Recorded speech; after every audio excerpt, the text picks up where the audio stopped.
Hello বন্ধুরা, নতুন একটি ভিডিওতে স্বাগত। আমরা জানি গতকাল থেকে অন্নপূর্ণা ভান্ডারের অনলাইন অ্যাপ্লিকেশন শুরু হয়ে গেছে।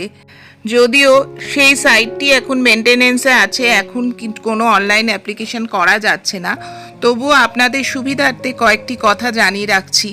পরে যখন সাইটটি আবার চালু হবে তখন আপনাদের অনলাইন অ্যাপ্লিকেশনের জন্য কিছু কিছু ডকুমেন্ট আপলোড করতে হবে। সেইগুলো হলো ভোটার কার্ড, আধার কার্ড, রেশন কার্ড, ব্যাংকের পাসবইয়ের প্রথম পৃষ্ঠা বা জমির দলিল, এইগুলো আপলোড করতে হবে। কিন্তু তার একটা নির্দিষ্ট ফরম্যাট আছে, সেই ফরম্যাটটি হলো জেপিজি, পিএনজি বা পিডিএফ ফরম্যাটে। আর এই ডকুমেন্টসগুলো সাইজ হতে হবে 50 থেকে 200 কেবির মধ্যে।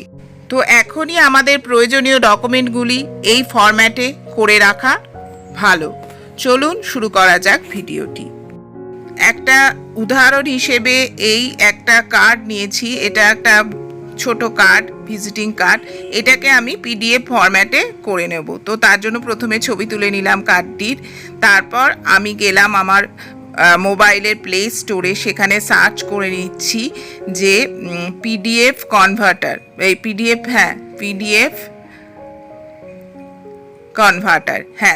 কনভার্টার দিলে অনেকগুলি অ্যাপ আসছে।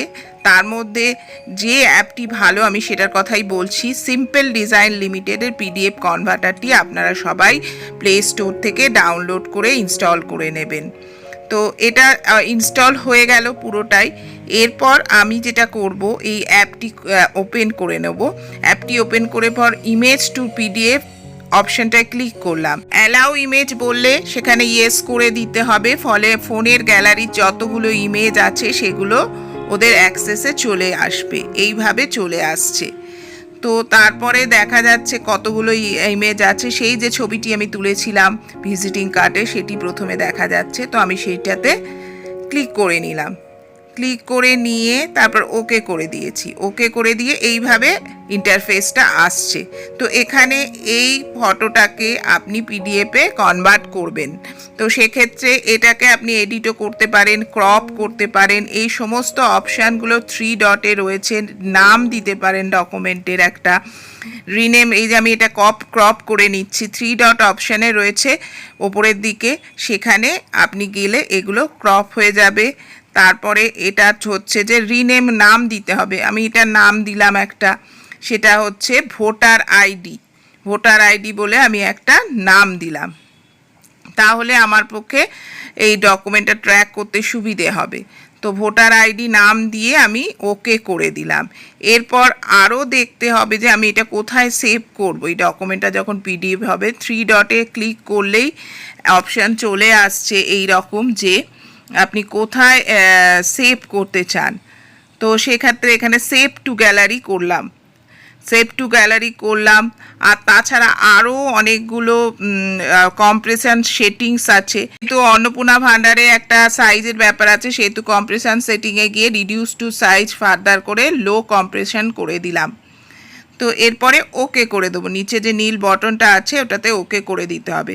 এরপর ফার্দার আছে পিডিএফ পেজ সাইজে কি করব সেটা আমি অটো ফিট করে দিয়েছি। অটো ফিট করে দিয়ে তারপরে এটাকে যে কনভার্ট অপশান আছে, কনভার্ট অপশান নীল রঙের অপশানটা, সেটা ক্লিক করলেই এটা কনভার্ট হয়ে যাচ্ছে। এইভাবে কনভার্ট হয়ে গেল।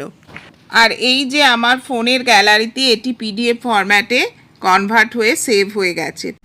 তো এখন অন্নপূর্ণা ভান্ডারের ওয়েবসাইটটি রিপেয়ারিং হচ্ছে বা ওদের কাজ হচ্ছে বলে চুপ করে বসে থাকলে হবে না। যারা অনলাইনে আবেদন করতে চান এই কাজগুলি সেরে রাখুন, কেননা ফর্ম ফিল আপের সময় এতগুলো ডকুমেন্ট দরকার হবে, তখন কনভার্ট করা একটু প্রবলেম্যাটিক হতে পারে সেই সময়।